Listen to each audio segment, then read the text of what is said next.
gracious Heavenly Father, thank you for this new day, Lord. Lord, thank you for protecting us throughout the past weeks, Father. Lord, through these fearful days, Lord, you are protecting us and guiding us. Lord, fill us with your Spirit and use us for your kingdom. Be with us and guide us. In Jesus' precious name we pray. Amen.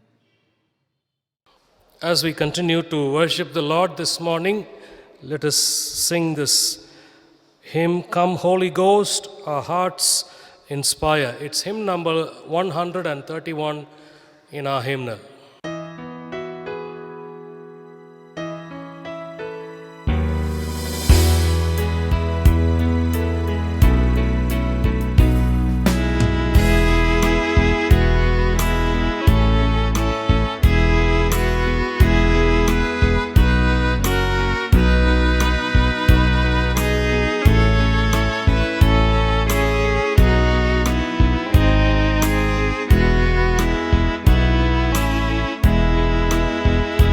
Come, Holy Ghost, our hearts inspire.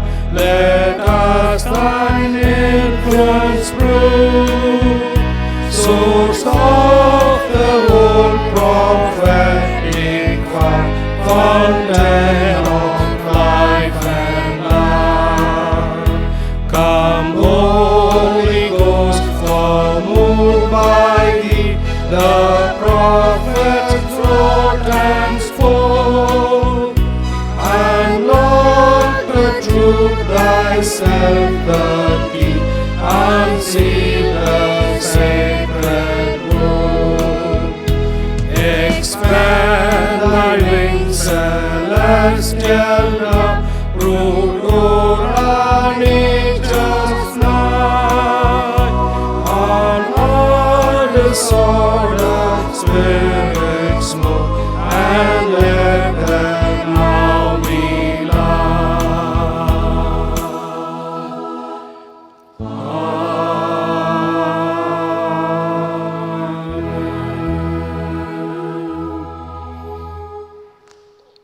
The responsive reading for our worship this morning is found in the book of Psalms and the Psalm 27.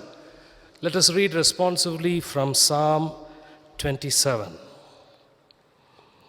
The Lord is my light and my salvation, whom shall I fear?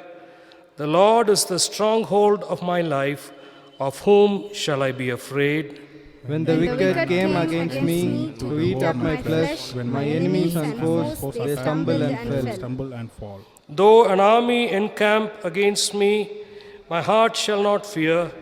Though war arise against me, yet I will be confident. One thing I have decided of the Lord, that will I seek, that I may dwell in the house of the Lord all the days of my life, to behold the beauty of the Lord and to inquire in his temple. For he will hide me in his shelter in the day of trouble. He will conceal me under the cover of his tent. He will lift me high upon a rock.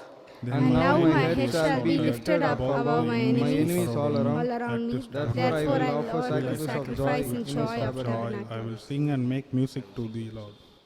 Hear, O Lord, when I cry aloud. Be gracious to me and answer me. When you said, seek my face, my heart said to you, your face, Lord, I will seek. Hide not your face from me. Turn not your servant away in anger. O you who have been my help, cast me not off. Forsake me not, O God of my salvation. When my father and my mother forsake me, then the Lord will take care of me. Teach me your way, O Lord, and lead me on a level path because of my enemies. Do not deliver me to the will of my adversaries, for false witnesses have risen against me, and such as breath out violence. I believe that I shall look upon the goodness of the Lord in the land of the living. Wait on the Lord, be of good courage, and he shall strengthen your heart. Wait, I say on the Lord.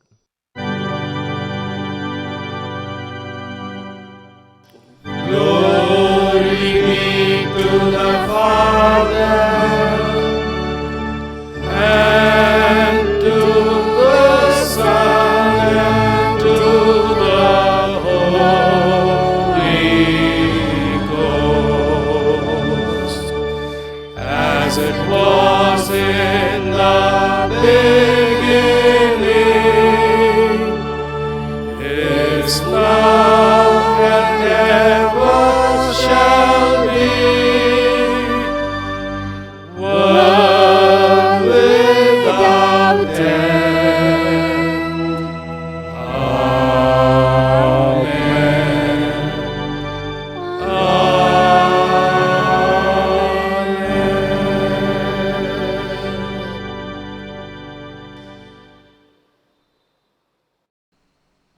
The psalmist David says, "The Lord is my light and my salvation. Whom shall I fear? The Lord is the stronghold of my life. Of whom shall I be afraid?" The Lord being our salvation and our light and stronghold, we too this morning affirm that as the Lord is on our side, we need not fear anything. With that assurance, let's go into this time of prayer. Let's sing this song, "Sweep over my soul, sweet Spirit, sweep over my soul."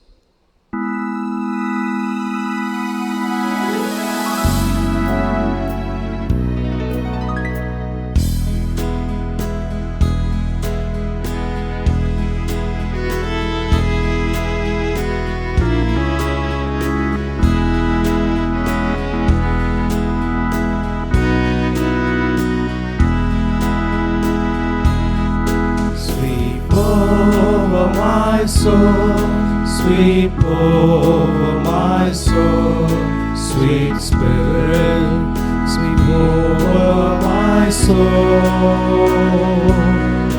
My rest is complete as I sit at His feet. Sweet Spirit, sweep over my soul. Sweep over my soul, sweep over my soul, sweet Spirit, sweep over my soul. My rest is complete as I sit at His feet. Sweet Spirit, sweep over my soul.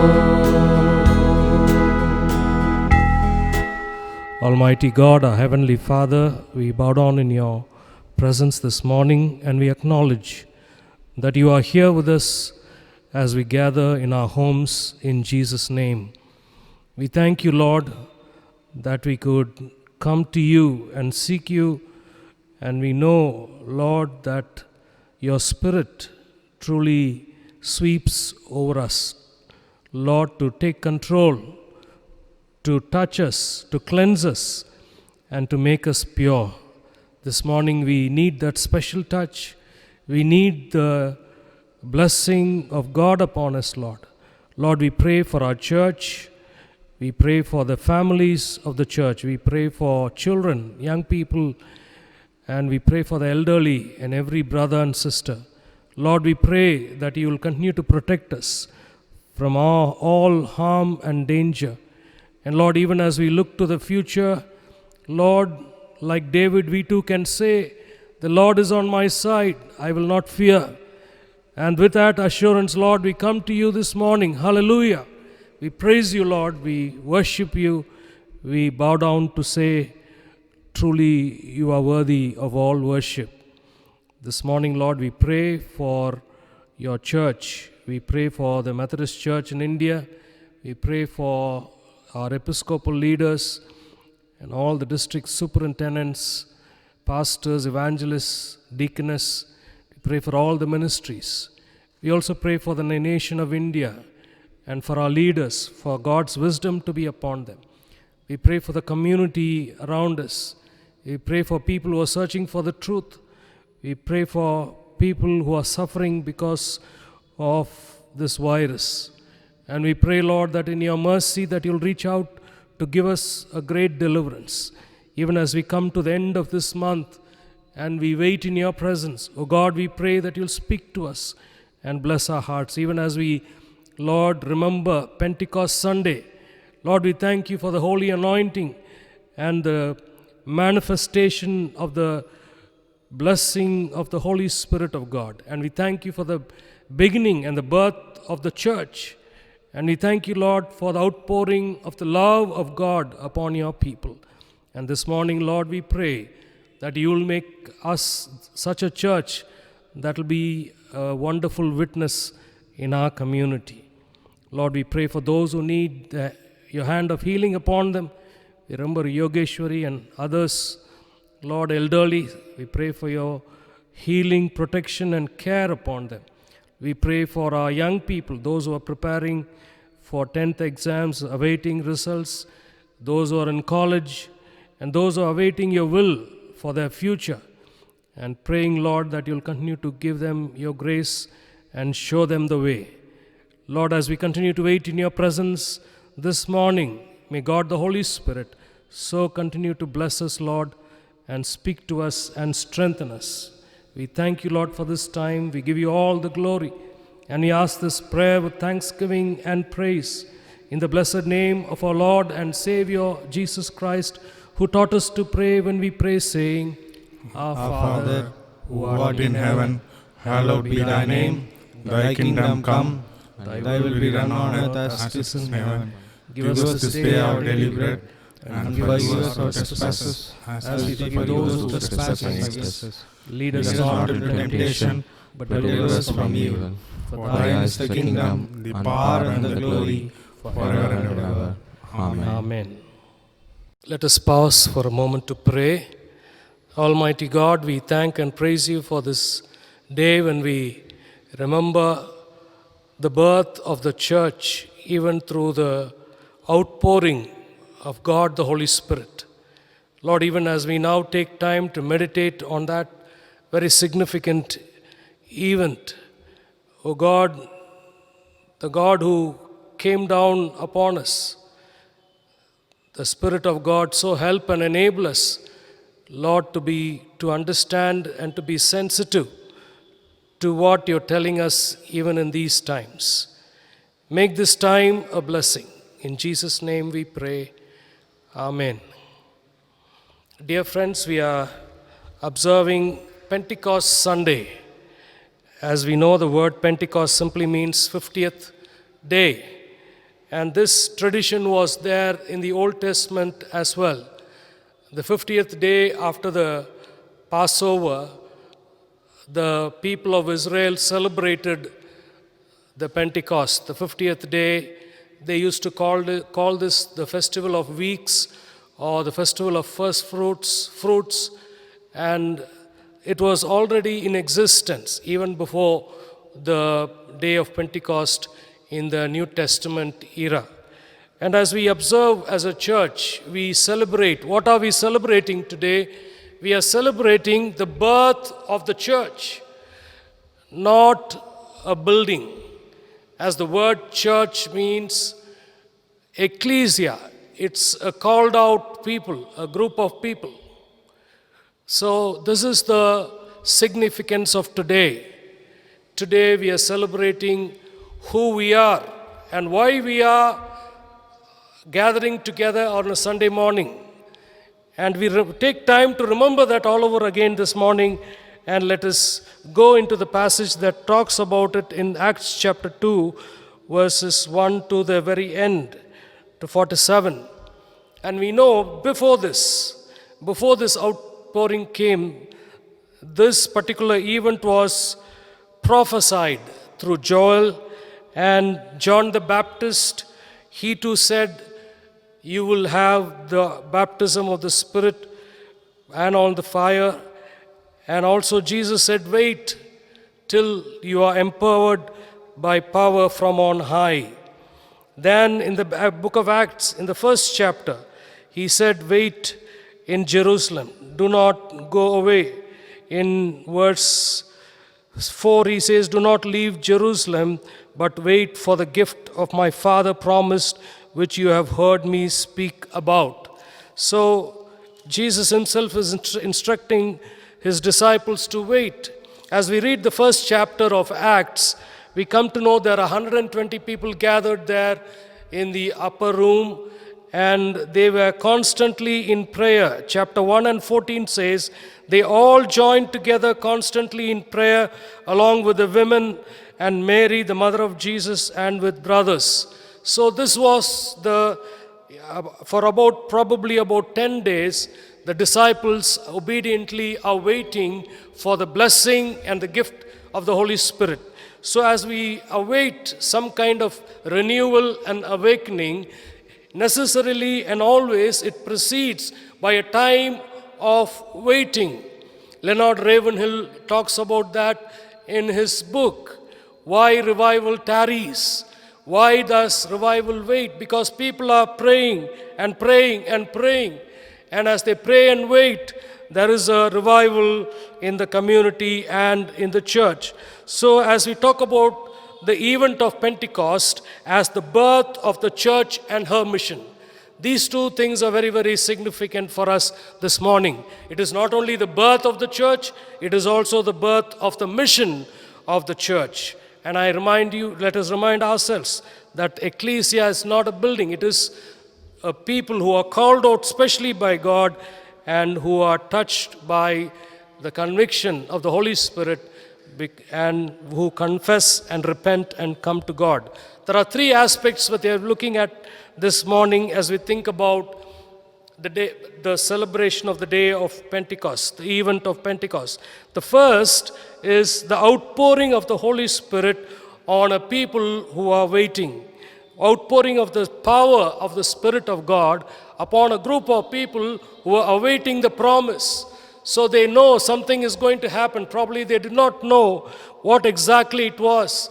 And including people like Peter, they were wondering, what is this promise that God tells them about? Even though very explicitly Jesus tells them, when the Spirit of God comes upon you, you will receive power.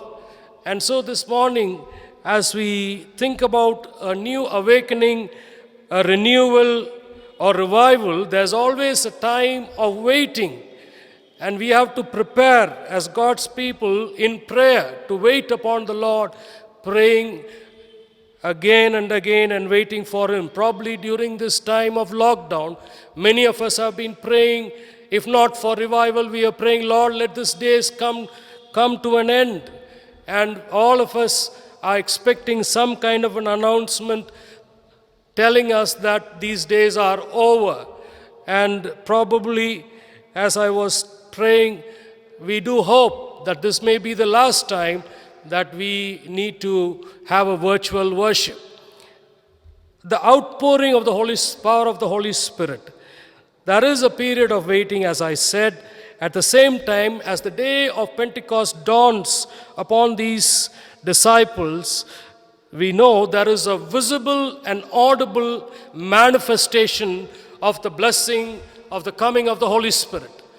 There's a visible, tremendous visible manifestation, and there are two kinds of manifestations. One is the sound, the wind, and fire. Tongues of fire comes and it stays and it's poured out on the disciples. 120 disciples gathered there in the upper room. There is a physical manifestation necessarily. It was necessary because this was the very first time the Spirit of God was being poured out, because it was going to be the beginning of the church of God by the birth of the finished work of the Lord Jesus Christ. And so this is a very significant point, and so the power is being poured out from, and Luke writes to us and he says, this manifestation comes from heaven. Violent blowing of the wind came from heaven and filled the whole house where they were sitting. So this is physical manifestation was necessary because this was the very first time this manifestation was taking place. What is the immediate effect of this particular manifestation of the outpouring of the Holy Spirit? We know that these people, something happens within them. The power of God descends upon them and they start speaking in other tongues. The writer very clearly says, he doesn't say they started speaking in tongues, but it says they started speaking in other tongues because there were nearly 15 types of groups of people, and they say we can hear them speaking in our mother tongue, in our own language. So this morning, it's not about a heavenly language that they're talking about.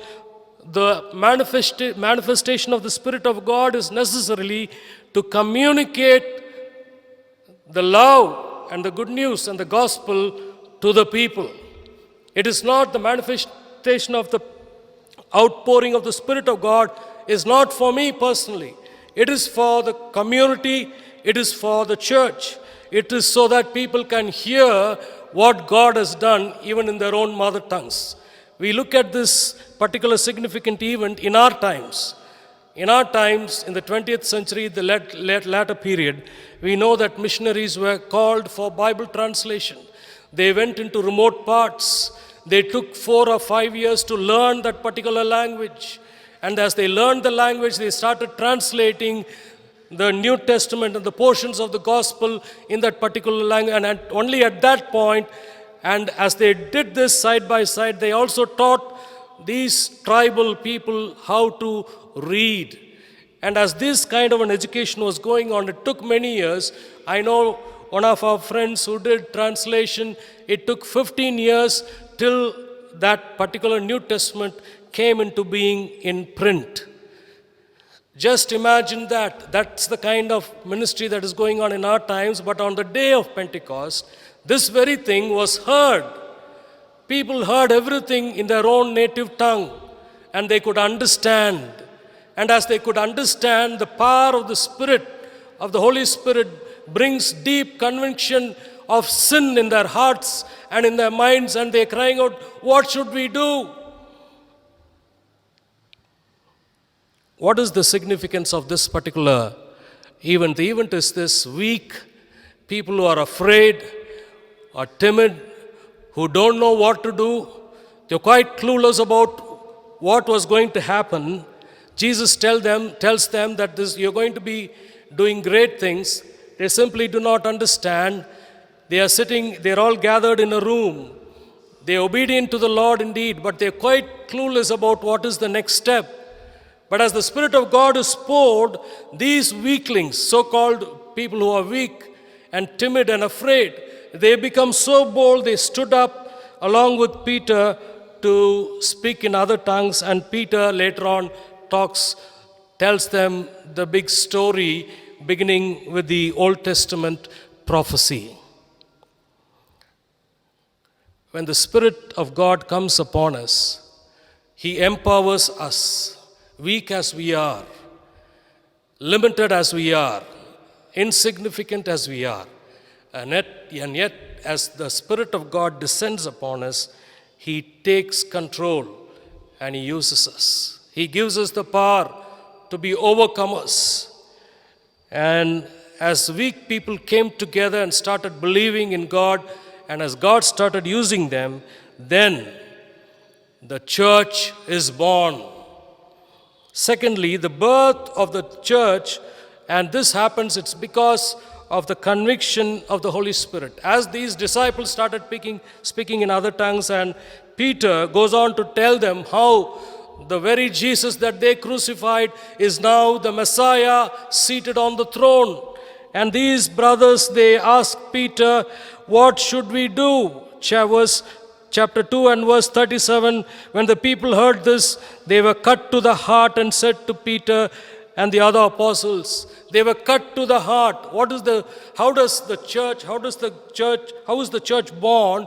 It is born when mankind, humankind, you and I realize that we are sinners and that we need salvation by the finished work of Jesus. And as we realize that we are sinners and we repent, as a group of people repent, around 3,000 people, they say, ask Peter and the other apostles, "What should we do? What should we do?" And then Peter says, "Repent and be baptized. Turn from your old ways, come to God and be baptized." That is how the church is born. That is how the mission of the church continues. And as we look at this particular address of Peter, first he only calls them as fellow Jews. Then he says, "Men of Israel." But the end, as he is making a strong appeal to them about Jesus, he is saying, brothers, please turn from your old ways. This Jesus, whom you thought was a criminal, He is the Messiah, and you killed Him on the cross of Calvary.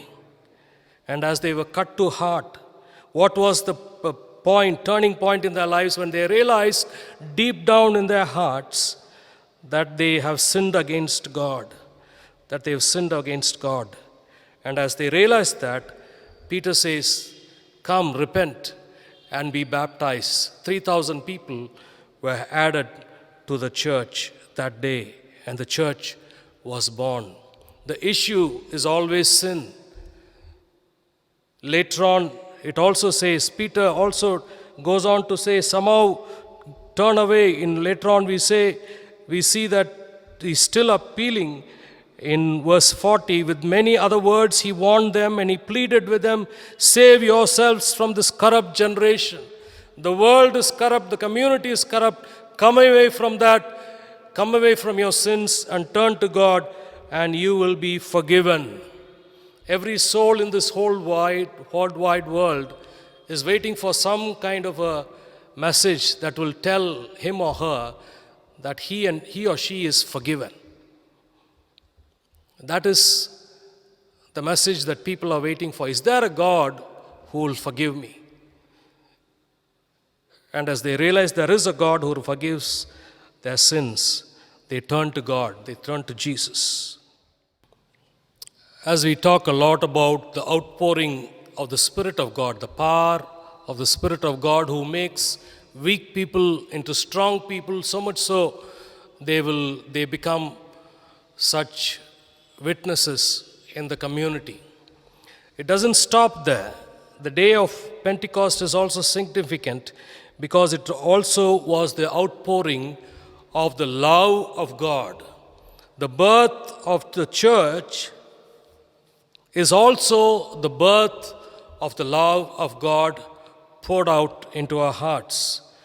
Paul, writing to the Romans in chapter 5, he says how God pours his love into our hearts. In chapter 5 and verse 5, and hope does not disappoint us because God has poured out his love into our hearts by the Holy Spirit whom he has given. As the manifestation of the power of God becomes the birth of the church, it is also the manifestation of the love of God. In verses 42 to 47, we see how the community, 3,000 people, they keep growing, they devote themselves they are very deeply committed to the teaching of the apostles, fellowship, prayer, breaking of bread. And as they are committed to that, there are miracles, wonders, signs. And as they do this, they surrender all their possessions at the feet of the apostles, and they continue to meet every day, praising God, enjoying the favor of people. And as they are loving one another, as they have a loving fellowship, koinonia together, the Lord adds. No wonder the people looked at this community and they said, I want to be a part of this kind of love, this kind of a community. So necessarily as the church is born, the church is also the manifestation of God's love. And today, churches all over the world, we become the manifestation of God's love, not only in proclaiming the gospel and the good news. That may be the beginning, but we go on to show the love of God and Jesus even through our lives and through our lifestyle. And that becomes very necessary today. Even as we were criticized in some years back, that we're trying to bring people to Christ through goods and favors. But today we live in a world when we necessarily need to be a church that loves God and loves humankind. That is the true sign of the church in our times. Why are we a church? We are a church. We do not exist for ourselves. We exist for the people around us. And that becomes the mission of the church. There are two ways how this mission is done. There are two ways this mission is done in our times. One is our own lifestyles. People looking at us, they say, I want to be like this man, this woman. They look at our lives, and sometimes they look at us and they say, hey, these people, they are not worried about the virus. They continue to live just normal lives in spite of this. Why? What is so different in their thinking and in their belief? And there's another way when we go out and proclaim the message. Both these ministries are necessary because at this point, even though there is a loving fellowship, as we go into the 8th chapter of Acts, we know that the church is scattered. And that is part of the mission of the church. The church is scattered. As they go out, they go and tell about how Jesus is the Messiah and how he saves people from their sins. Today, as we remember and celebrate Pentecost, the 50th day, when the manifestation of the Spirit of God was upon the New Testament disciples. Today, we continue to go on with the mission of the church. We continue to reach out, but the basic ingredient of our mission should be the love of God. It is not because we are expected as a church to do these things. I believe the basic motivation of our mission should be love deep down in our hearts. As that love comes out in our lives, in our lifestyle, it becomes the mission. It is not only praying, it's not only giving for mission, but it is also going out and preaching the gospel to all the nations. This morning, the history is written about the church, and you and I continue to write the history of the church. The history of the church continues to be is written in our times. If you turn with me to Acts, the book of Acts and chapter 29, you will see the names of very many people who are existing even today. Because there is no chapter 29 in the book of Acts. That chapter is written by the present church. You and me. We may be church leaders, we may not be church leaders. But what really is essential is that I love my God, and because I love my God, I want to love the people of God. When we have that kind of motivation, we can be a church that will influence our society, that will reach out to the people who are lost. As we close this morning, I want to sing a chorus that says, all over the world, the Spirit is moving. All over the church, the Spirit is moving. Deep down in my heart, the Spirit is moving. Let this be our prayer. Oh God, move in me so that I, as an individual, will be a missionary. My church will be a mission church, and we will reach out to the world. Let us look to God in prayer.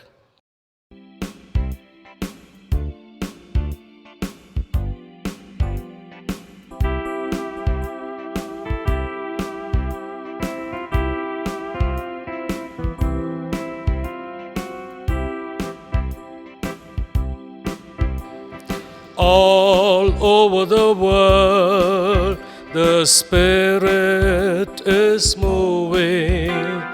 All over the world, as the prophet said it would be. Hallelujah. All over the world, there's a mighty revelation of the glory of the Lord, as the waters cover the sea. All over the church, the Spirit is moving. All over the church, as the prophet said it would be. Hallelujah. All over the church, there's a mighty revelation of the glory of the Lord, as the waters cover the sea. Deep down in my heart, deep down in my heart, the Spirit is moving. Deep down in my heart, as the prophet said it would be. Hallelujah. Deep down in my heart, There's a mighty revelation of the glory of the Lord as the waters cover the sea.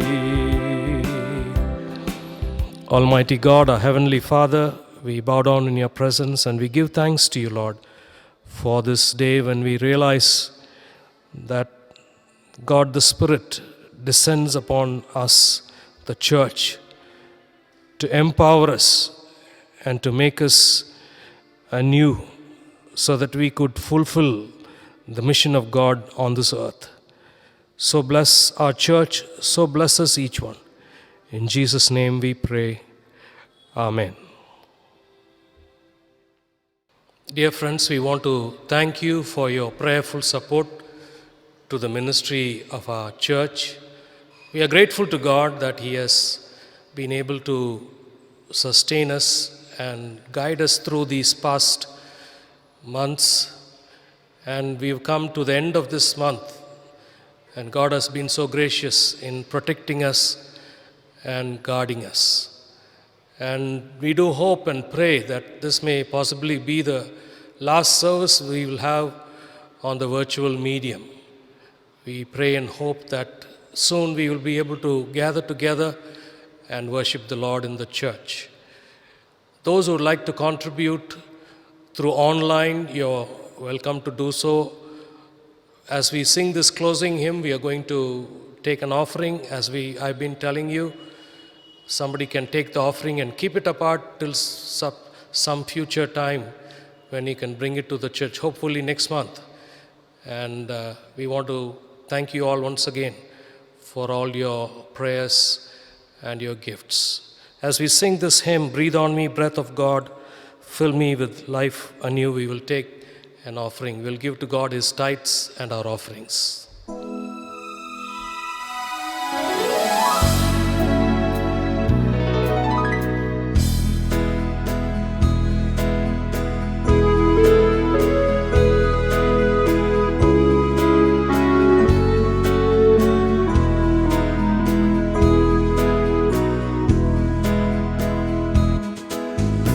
Breathe on me, breath of God, fill me with life anew, that I may love what thou dost love, and do what thou wouldst do. Breathe on me, breath of God, until my heart is pure, until with Thee I will to do and to endure. Breathe on me, breath of God, till I am wholly thine, till all this earthly part of me glows with Thy fire divine. As we pray for these offerings, let's also pray for those who are celebrating their birthdays and wedding anniversaries.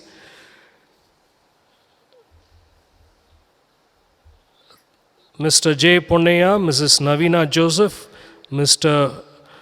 Ashok Wilson, Mrs. Rixie Edwin, Mr. K. James Moses, Mrs. Ramya Joel, Mr. Prashant Viswasam, Mr. K. Anburaj, Dr. Mrs. Lata Vasantakumar, Mr. K. Saravanakumar, Mr. A. Joel, Mrs. Pushpalata Williams, Mr. P. Anand. Those who are celebrating their wedding anniversaries,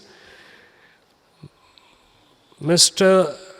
and Mrs. J. Ponneya, Mr. and Mrs. Moses Murthy, Mr. and Mrs. Felix Nyanshekar, Mr. and Mrs. G.H. Manuel, Dr. Mrs. and Mr. M. Ravikumar, Mr. and Mrs. J.K. Barnabas. Let's pray for the offerings and also for those who are celebrating their birthdays and anniversaries. Father, we thank you for this time when we can celebrate the coming of the Holy Spirit of God to demonstrate the power of God upon this earth, even through the church. Lord, we thank you for the word that has come to us. Help us to be a church that will go out and fulfill the mission of God. Lord, we pray for those who are celebrating their birthdays and anniversaries. We pray, O Father, that this new year may be a year filled with your goodness and your blessings. Lord, we also pray for these offerings and those who've given. Bless the ministry of this church. Bless those who've given these offerings.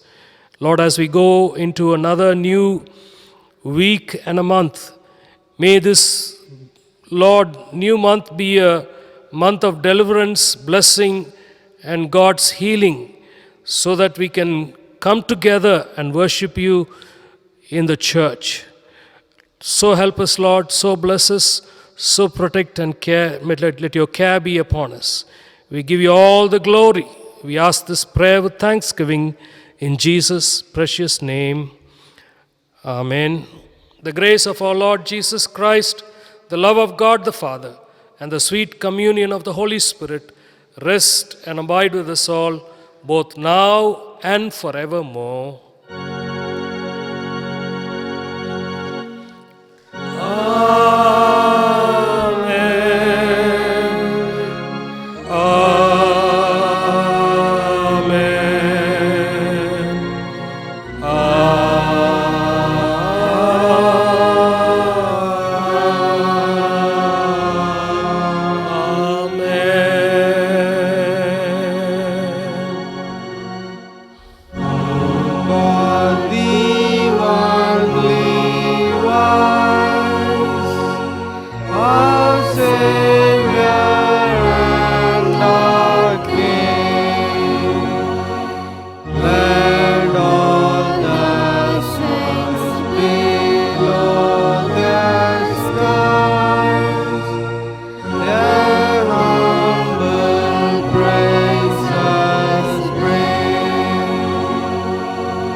Bless the Lord, O my soul, and all that is within me, bless his holy name. Bless the Lord, O my soul, and forget not all his benefits. Amen.